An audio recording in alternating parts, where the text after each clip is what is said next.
अस्सलाम वालेकुम दोस्तों। इसराइल पिछले 10-12 दिनों से फलस्तीन पे लगातार हमले कर रहा है। इन हमलों में ज्यादातर हमले गाजा स्ट्रिप पे हो रहे हैं क्योंकि गाजा पे हमास का कंट्रोल है। हमास दोस्तों 1987 में वजूद में आई थी। उसके बाद इसको टेररिस्ट ग्रुप कह के इस पे बैन लगा दिया गया था। बाद में ये बैन हटा भी दिया गया था और उसके बाद फिर 2006 में हमास ने फलस्तीन के इलेक्शन में हिस्सा लिया था। उन इलेक्शन में इन्होंने अक्सरियत हासिल की थी, लेकिन कुछ वजूहात की बिना पे ये पूरे फलस्तीन पे अपनी गवर्नमेंट नहीं बना सके थे। इसलिए फिर सिर्फ जो गाजा स्ट्रिप है उन पे इनका कंट्रोल रह गया था। तो क्योंकि इसराइल गाजा पे लगातार हमले कर रहा है, तो इसका ये मतलब नहीं कि फलस्तीन का जो हमास ग्रुप है वो आगे से चुप बैठा है। हमास भी लगातार जवाब में इसराइल पे रॉकेट फायर कर रहा है, लेकिन फर्क यहाँ पे सिर्फ इतना है कि इसराइल के पास अपना डिफेंस सिस्टम बहुत अच्छा है, जिसे आयरन डोम कहते हैं। वो आयरन डोम की वजह से जो हमास की तरफ से रॉकेट आते हैं उसको मैक्सिमम रॉकेट्स को हवा में डिफ्यूज कर देता है। लेकिन ये सिस्टम जो डिफेंस सिस्टम ये 100% एक्यूरेट नहीं है, इसलिए कुछ रॉकेट हैं जो इसराइल पे गिरे हैं, एक दो उनके एयरपोर्ट पे भी गिरे हैं। इसीलिए मीडिया रिपोर्ट के मुताबिक इसराइल में तकरीबन 10 से 12 लोग मारे जा चुके हैं। लेकिन जो इसराइल मिसाइल फेंकता है गाजा पे वो बिल्कुल अपने निशाने पे जाके लगते हैं, क्योंकि इसराइल के पास टेक्नोलॉजी बहुत अच्छी है और हमास के पास अपना कोई डिफेंस सिस्टम अच्छा मौजूद नहीं है। दोस्तों, इन हमलों की शुरुआत उस वक्त हुई थी जब रमजानुल मुबारक में फलस्तीन के मुसलमान मस्जिद अक्सा में अपनी इबादत कर रहे थे, तो इसराइल की पुलिस ने वहां पे हमला कर दिया था और उन मुसलमानों को मस्जिद से बाहर निकाल दिया था और मस्जिद पे मुकम्मल तौर पे कब्जा कर लिया था।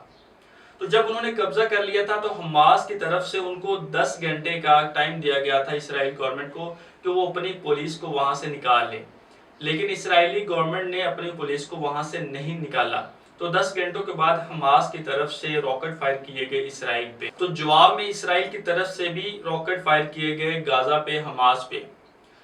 अब इसराइल कहता है कि वो सिर्फ उन एरियाज को निशाना बनाता है जहां पे हमास के अड्डे हैं, लेकिन हमने मीडिया में देखा और सोशल मीडिया में बहुत सारी वीडियोस देखी कि ऐसा नहीं है।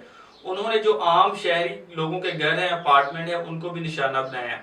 तकरीबन 210 से ज्यादा लोग फलस्तीन में शहीद हो चुके हैं, जिसमें बच्चे, बूढ़े और खवातीन भी शामिल हैं। इसके अलावा जो दूसरी मीडिया बिल्डिंग्स है, जिसमें अल जजीरा और बहुत सारे दूसरे इंटरनेशनल मीडिया हैं, उनकी बिल्डिंग्स को भी इन्होंने तबाह किया है।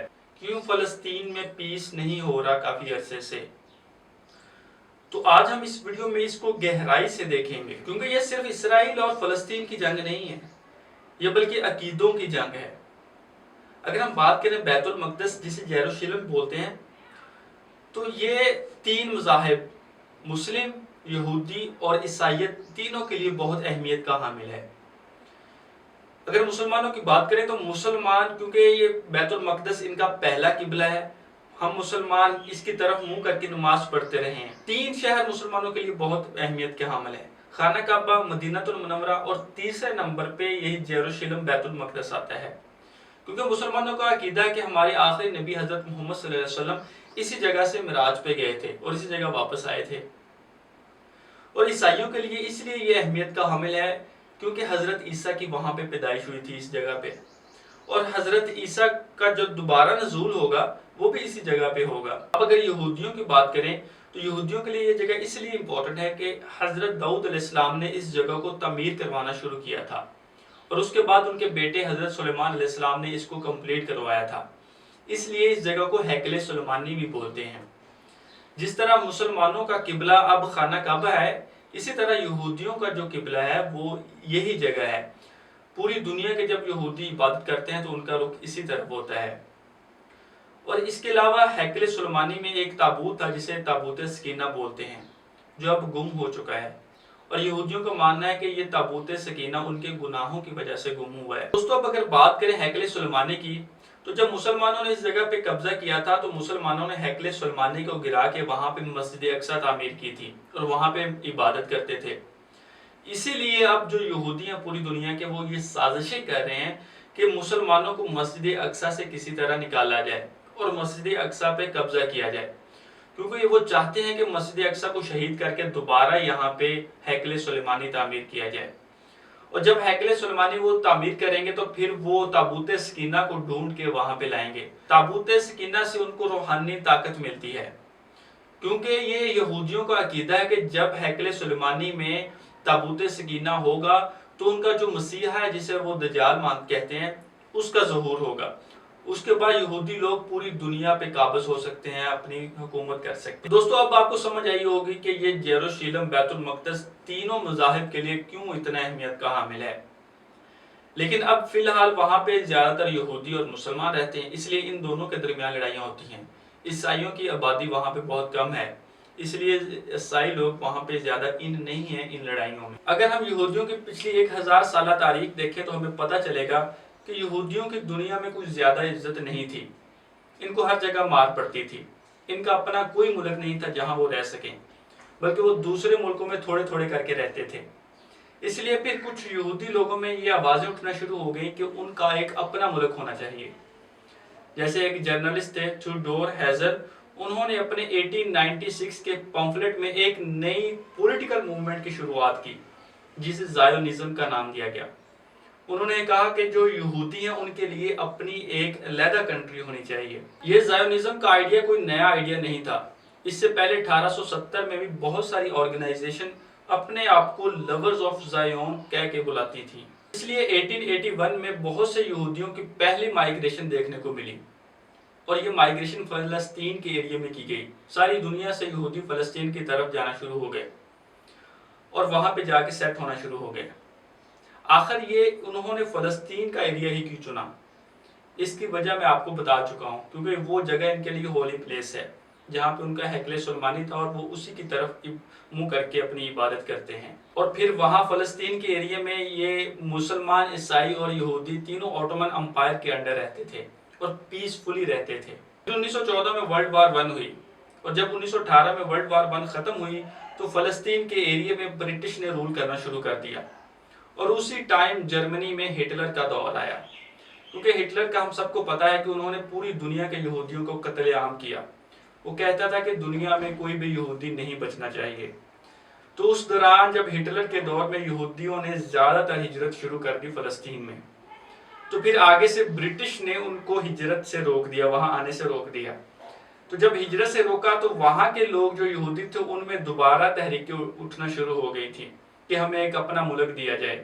بالکل اسی طرح جیسے مسلمان اور ہندوؤں کا برصغیر میں تحریکیں اٹھنا شروع ہو گئی تھی, اور مسلمان کہتے تھے کہ ہمیں اپنا علیحدہ ملک چاہیے. اور پھر وہاں پہ برٹش نے وہی کام کیا جو انہوں نے یہاں پہ ہمارے ساتھ کیا.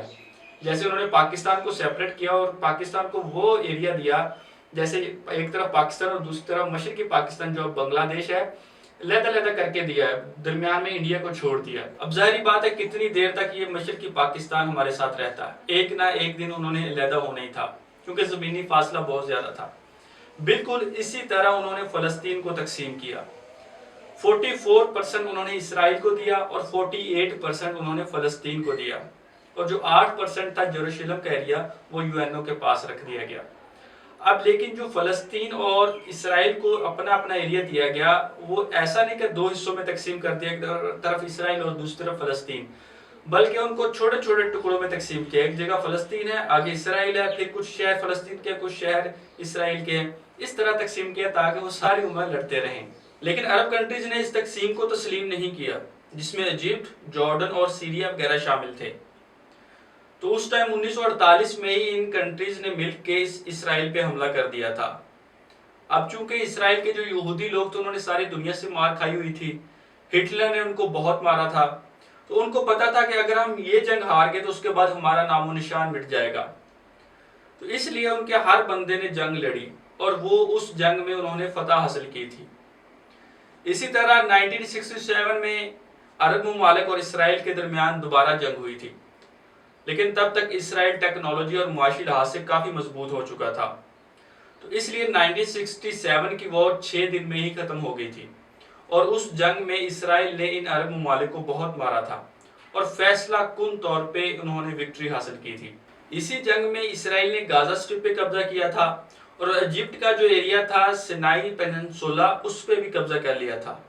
اس کے علاوہ جارڈن کے پاس جو ویسٹ بینک انکلوڈنگ ایسٹ یروشلم تھا, اور سیریا کے پاس جو گولان ہائٹس تھی, ان سب پہ بھی مکمل طور پہ قبضہ کر لیا تھا. اس کے بعد 1979 میں اسرائیل اور ایجپٹ کے درمیان پیس ٹریٹی ایگریمنٹ ہوا. क्योंकि जहां मुल्कों के दरमियान जंगें होती हैं वहां उनके दरमियान पीस एग्रीमेंट भी होते रहते हैं। तो इस एग्रीमेंट के तहत इसराइल ने जो सनाई पेनिनसुला पे कब्जा किया था, इस एग्रीमेंट के तहत वो इजिप्ट को वापस कर दिया था। इसी तरह अब अगर आगे चलें तो 1993 में इसराइल और फलस्तीन की जो रूलिंग पार्टी थी उस टाइम की, PLO पैलेस्टीन लिबरेशन ऑर्गेनाइजेशन, जिसे फतेह पार्टी भी बोलते हैं, इनके दरमियान भी ओस्लो अकॉर्ड पे एग्रीमेंट हुआ था, जिसके तहत इसराइल ने जो गाजा स्ट्रिप पे कब्जा था वो और वेस्ट बैंक पे उनका कब्जा था वो इनको दे दिया था कि PLO वहां पे रूल कर सकते हैं। और मुकाबले में PLO ने इसराइल को रिकॉग्नाइज किया था कि इसराइल के लोग यहाँ पे पीसफुली रह सकते हैं। तो इस तरह 2005 तक इसराइल ने गाजा स्ट्रिप को मुकम्मल तौर पर इवैक्यूएट कर दिया था। उसके बाद 2006-2007 के इलेक्शन हुए फलस्तीन में, और उन इलेक्शन में हमास और PLO दो पार्टियां थी, इन्होंने हिस्सा लिया था और हमास ने अक्सरियत हासिल की थी उन इलेक्शन में, लेकिन PLO ने उन इलेक्शन को तस्लीम नहीं किया था और वहां पे सिविल वॉर शुरू हो गई थी 2007 में। इसलिए जो हमास, जिनका पूरे फलस्तीन पे हुकूमत होनी थी, उनका सिर्फ गाजा स्ट्रिप तक कंट्रोल रह गया था और वेस्ट बैंक में PLO ने कंट्रोल लिया था। और अब अगर इन हमलों की बात करें जो अभी इसराइल और फलस्तीन के दरमियान हो रहे हैं, तो इनमें जो रेजिस्टेंस हो रही है ज्यादातर वो हमास की तरफ से हो रही है, PLO की तरफ से कम रेजिस्टेंस देखने को मिल रही है। इसराइल भी जो लगातार बमबारी कर रहा है वो गाजा स्ट्रिप पे कर रहा है जहां पे हमास है, और जो इसराइल पे आगे से अटैक हो रहा है वो भी हमास की तरफ से ज्यादातर हो रहा है। यहाँ मजे की एक और बात है कि हमास ने ये क्लेम किया है कि उनके पास एक नई टेक्नोलॉजी का मिसाइल आ गया है जिसे उन्होंने याहिया अय्याश का नाम दिया है। उनके मुताबिक ये इसराइल, पूरे इसराइल पे कहीं भी जाके हिट कर सकता है। 250 किलोमीटर इस मिसाइल की रेंज है और उनका जो आयरन डोम डिफेंस सिस्टम है इसराइल का, वो भी इसको काबू नहीं कर सकेगा।